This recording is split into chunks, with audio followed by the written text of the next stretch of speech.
Hello guys, আসসালামু আলাইকুম। Welcome to my channel. বিকেল হয়েছে, স্ন্যাক্স আইটেম খুঁজছেন, আর খুঁজতে হবে না। আপনাদের সাথে আজকে মুসমুসে খাস্তা সিঙ্গারা রেসিপি শেয়ার করছি।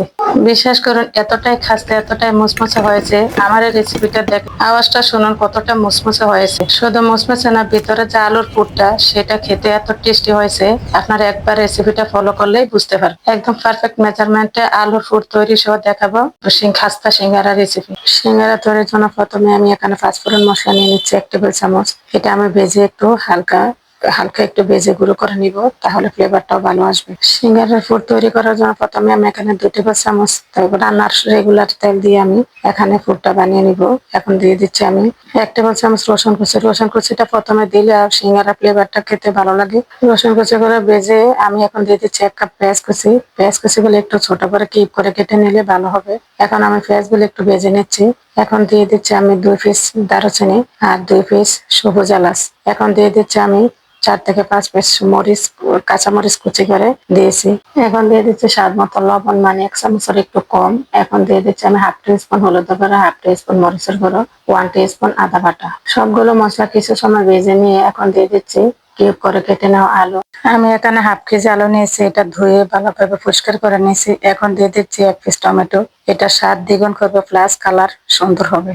আপনারা চাইলে গাজরও অ্যাড করতে পারেন, তাও ভালো লাগবে। আলুগুলো কিছু সময় ভেজে নেওয়ার পরে এখন দিয়ে দিচ্ছি 2 কাপ পানি। এর চেয়ে বেশি দিতে হবে না, হাফ কেজি আলুর জন্য 2 কাপ পানি যথেষ্ট। এখন ভালোভাবে মিক্স করে এখন আমি ঢাকনা দিয়ে ঢেকে দিচ্ছি 10 মিনিটের জন্য। চুলাটা থাকবে মিডিয়ামে। ঢাকনা উঠিয়ে মাঝে দিয়ে অবশ্যই একবার নেড়ে নিতে হবে। এখন দেখুন পানিগুলো পুরোপুরি শুকিয়ে গেছে। এখন দিয়ে দিচ্ছি আমি গরম মশলা 1/2 টি স্পুন আর জিরার গুঁড়ো 1/2 টি স্পুন। মশলাগুলো দিয়ে ভালোভাবে একটু মিক্স করে নিচ্ছি, যাতে পানিটা টেনে যায়। পানিটা টেনে যাওয়া পর্যন্ত অপেক্ষা করতেছি।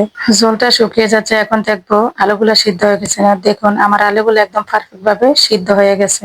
একদিকে পানিটাও টেনে গেছে, এমনকি আলুটাও সিদ্ধ হয়ে গেছে। এখন দিয়ে দিচ্ছি আমি ওই যে ভেজে নিয়েছিলাম পাঁচফোড়ন মশলা, সেটা 1/2 টি স্পুন দিয়ে দিচ্ছি। এখন দিয়ে দিচ্ছি ধনিয়া পাতা, একদম ফ্রেশ ধনিয়া পাতা। এখন আবারও কিছুক্ষণ একটু মিক্স করে নিয়ে ভালোভাবে একটু আধা ভাঙ্গা করে নিচ্ছি। আধা ভাঙ্গা করে নিলে হবে, একবারে ম্যাশ করে নিলে সিঙ্গারাটা খেতে ভালো লাগবে না। এখন দিয়ে দিচ্ছি 1 মুঠ কাঁচা পেঁয়াজ কুচি। এটা হোটেল স্টাইলে খেয়ে পেতে হলে আপনার হোটেলও এইভাবে কাঁচা পেঁয়াজটা দেয়, তাহলে ফ্লেভারটা খুবই ভালো আসে। আলুর সাথে ভালোভাবে পেঁয়াজ গুলো মিক্স করে নিয়ে এখন আমি চুলাটা অফ করে দিয়েছি। তৈরি হয়ে গেল আমার সেরা সাদা আলু পুর। এই পুরটা দিয়ে আপনি সিঙ্গারা, সমোসা, আপনার পেটিস যে কোনো কিছু তৈরি করে নিতে পারবেন। আলুর পুরটা ঠান্ডা হতে হতে আমি এখানে সিঙ্গারা ডোটা তৈরি করে নিচ্ছি। 2 কাপ ময়দা দিয়ে দিচ্ছি আর 1/2 টি স্পুন লবণ দিয়ে দিচ্ছি, 2 টি স্পুন চিনি। চিনিটা আপনার একদিকে সিঙ্গারাটা খাস্তা করবে আর একদিকে কালারটাও সুন্দর হবে। দিয়ে দিচ্ছি 1/2 টি স্পুন কালো জিরা আর 4 টেবিল স্পুন কুকিং অয়েল, মানে রান্নার রেগুলার তেল। তেলটা দেওয়ার পর আমি ময়দার সাথে ভালোভাবে ময়ান দিয়ে নিচ্ছি। অবশ্যই এই কাজটা করবেন। মিনিমাম 5 থেকে 7 মিনিট আমি ময়ান দিয়ে নিয়েছি। দেখুন এমন একটা ঝরঝরা ভাব আসলে মনে করবেন যে ময়ানটা হয়ে গেছে। এখন আমি নর্মাল পানি 3/4 কাপ দিয়ে, 1 কাপের চেয়ে একটু কম, আপনার 3/4 কাপ পানি দিয়ে আমি আস্তে আস্তে পানিটা অ্যাড করে নিচ্ছি। পানিটা আস্তে আস্তে অ্যাড করে নিচ্ছি আর মতে নিচ্ছি অবশ্যই এইভাবে। আর ধীরে ধীরে অ্যাড করে নিলে আপনার ডোটা ভালো হবে। একদম ডোটা হবে একবারে শক্তও না, নরম একেবারে নরমও না। এভাবে আমি অফ ক্যামেরায় ডোটা মিনিমাম 10 মিনিট ধরে মতে নিয়েছি। অবশ্যই মতে নিতে হবে, তাহলে সিঙ্গারাটা খাস্তা হবে, ক্রিস্পি হবে। এখন দেখুন আমার মতে না হয়ে গেছে। দেখুন ডোটার অবস্থা একেবারে শক্ত না, নরমও না। আমি এখন হাতের তালুতে একটু তেল লাগিয়ে আমি রেস্টে রেখে দিচ্ছি আধা ঘন্টার জন্য। এর চেয়ে বেশি কিছুতে রাখতে যাবেন না। এর চেয়ে বেশি রেস্ট দিলে কি হয়, আপনার ডোটা নরম হয়ে যাবে আর সিঙ্গারা বাসটা দিতে পারবেন। দেখুন 2 কাপ ময়দা 1 কাপ পানি থেকে আপনার মেজারমেন্ট টেবিল চামচের 3 টেবিল চামচ পানি বেঁচে গেছে। আধা ঘন্টা পরে আমি আবারও ডোটা একটু ভালোভাবে মতে নিচ্ছি, যাতে সিঙ্গারাটা খাস্তা হয়। মতে নেওয়ার পর ডো থেকে আমি ছোট ছোট লেচি কেটে নিচ্ছি। আমার এখানে 2 কাপ ময়দায় আপনার 10 পিস সিঙ্গারা হয়েছে, মানে 10 × 2 = 20টা সিঙ্গারা হয়েছে। আর আপনার একটু বড় করতে চাইলে 8 পিস করলে আপনার 16টা সিঙ্গারা হলে একদম পারফেক্ট হবে। আমি লেজিগুলো একটা বল শেপ দিয়ে নিচ্ছি, ভালোভাবে একদম ফিনিশিং আকারে দিয়ে নিচ্ছি। আপনারা প্রসেসটা অবশ্যই ফলো করতে পারেন, কিভাবে আপনার লেজিগুলোকে আপনার বল শেপে দিতে হবে। এখানে আমার 10 পিস হয়েছে, আপনারা একটু কম করে নিলে সিঙ্গারাটা একদম বড় সাইজের হবে।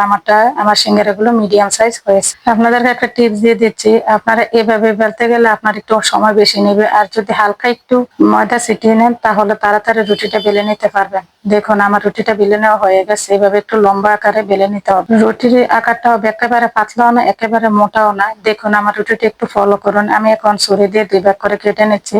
এখন আমি আলুর পুর দিয়ে আমি হালকা একটু পানি লাগিয়ে নিচ্ছি। অবশ্যই দেখুন আমি এখানে পানি নিয়ে নিচ্ছি, আঙ্গুলটা একটু পানির মধ্যে ডুবিয়ে আপনার একটু লাগিয়ে নিতে হবে, তা না হলে সিঙ্গারার বাসটা তেলের মধ্যে দিলে আপনার সিঙ্গারাটা খুলে যাবে। আমার প্রসেসটা অবশ্যই একটু দেখুন, ফলো করুন আমি কিভাবে বাসটা দিয়েছি। এখন বাসটা দেওয়ার পর আমি আঙ্গুলের মুঠির মধ্যে কিভাবে নিয়েছি দেখুন। আমি এখানে 1 টেবিল চামচ আলুর পুর দিয়ে নিচ্ছি, তবে রুটি অনুপাতে বেশি পুর দিলে আপনার হয়তো খুলে যেতে পারে। এখন আমি আবার একটু পানি লাগিয়ে আবার দেখুন আমি যেখান থেকে আমি বাসটা দিয়েছি ওইটা আমি একটু লাগিয়ে নিচ্ছি। তারপরে আমি দুই পাশে দুইভাবে দিয়ে আমি আবার যে একসাথে আমি লাগিয়ে নিচ্ছি। অবশ্যই প্রসেসটা ফলো করবেন। এখন আমি একটা সিঙ্গারা তৈরি করে নিয়েছি, আমি আবারও আপনাদের দেখানোর সুবিধার্থে আরেকটা সিঙ্গারা তৈরি করে দেখিয়ে দিচ্ছি।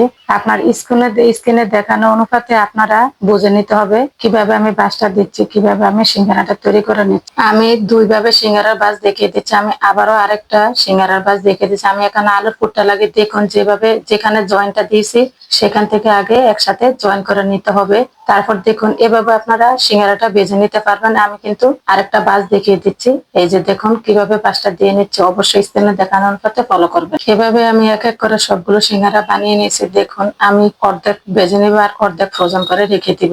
এভাবে থালি সহ আমি 2 ঘন্টা ডিপ ফ্রিজে রেখে দেবো। তার যখন দেখবেন শক্ত হয়ে গেছে তখন বের করে ফ্রোজেন করতে হবে। এখানে আমি তেল রান্নার রেগুলার তেল নিয়েছি পর্যাপ্ত পরিমাণে। তেলটা যখন দেখবেন আঙ্গুল দিয়ে একটু টাচ করতে পারবেন তখনই আপনি সিঙ্গারাটা গুলো দিয়ে দিতে হবে। এক কথায় বলতে গেলে মিডিয়াম তেলগুলো যখন গরম হয়ে যাবে তখন সিঙ্গারা গুলো দিয়ে দিতে। আমিও সিঙ্গারা গুলো দিয়ে আমি কিছু সময় পর একটু নেড়ে নিচ্ছি। তবে সিঙ্গারা গুলো ছাড়ার সাথে সাথে নাড়তে যাবে না, তা না হলে আপনার সিঙ্গারার বাসগুলো আপনার খুলে যেতে পারে। চুলার ফ্লেমটা প্রথমে মিডিয়াম টু লো হিটে রাখতে হবে। যখন দেখবেন যেমন একটা কালার আসছে তখন মিডিয়াম হিটে দিয়ে ভেজে নিতে হবে, তাহলে আর ফুসকুড়ি উঠবে না, এমনকি বাবলও ক্রিয়েট হবে না। আমার এই সিঙ্গারা গুলো ভেজে নিতে সময় লেগেছে মিনিমাম 20 মিনিট, একদম 15 থেকে 20 মিনিট লাগবে। তাহলে আপনার সিঙ্গারা সকাল থেকে সন্ধ্যা পর্যন্ত আপনার ক্রিস্পি থাকবে, ভিতর থেকে ভালোভাবে একদম ফ্রাই হয়ে আসবে। আর চুলার ফ্লেমটা বাড়িয়ে দিলে আপনার তাড়াতাড়ি আপনার কালার চলে আসবে, কিন্তু ভিতর থেকে ভালোভাবে কুক হবে না। আমার সিঙ্গারা গুলো ভেজে নেওয়া হয়ে গেছে অলরেডি। এমন একটা কালার আসলে অবশ্যই উঠিয়ে নেবেন, বেশি আবার ভেজে নিলে আপনার ভিতর থেকে আপনার পুড়ে যাবে, আপনার খেতেও তিতো লাগবে। এখন আমি একটা চাকনি দিয়ে আমি সবগুলো সিঙ্গারা উঠিয়ে নিয়েছি। দেখুন মাশাআল্লাহ কালারটা কত সুন্দর হয়েছে, খেতেও অসাধারণ হয়েছে। দেখুন আমার তেলগুলো কত ক্লিন আছে। আপনার সিঙ্গারাটা পারফেক্ট ভাবে ভেজে নিলে তেলগুলো এত ক্লিন থাকবে। দেখুন কতটা ক্রিস্পি হয়েছে, খাস্তা হয়েছে, আওয়াজটা শুনে বুঝতে পারবেন। বিশ্বাস করেন দেখতে যতটা সুন্দর হয়েছে খেতে আসছে অনেক মজার হয়েছে। তৈরি করে নিলাম হোটেল স্টাইলে আপনার ক্রিস্পি খাস্তা সিঙ্গারা রেসিপি। আমার এই রেসিপিটা দেখে ভালো লাগলে অবশ্যই বাসায় একবার হলো ট্রাই করে নেবেন, আর ফুল রেসিপিটা একদম ভালোভাবে দেখে নেবেন, তারপর ট্রাই করবেন। আমার রেসিপিটা বেশি ভালো লাগলে লাইক কমেন্ট শেয়ার করে দিবেন। আমার ইউটিউব চ্যানেলটি অবশ্যই সাবস্ক্রাইব করে দিবেন, আর আমার ফেসবুক পেজটি অবশ্যই ফলো দেবেন। এতক্ষণ সাথে থাকার জন্য ধন্যবাদ জানিয়ে শেষ হচ্ছে আমার আজকের ভিডিও। আল্লাহ হাফেজ।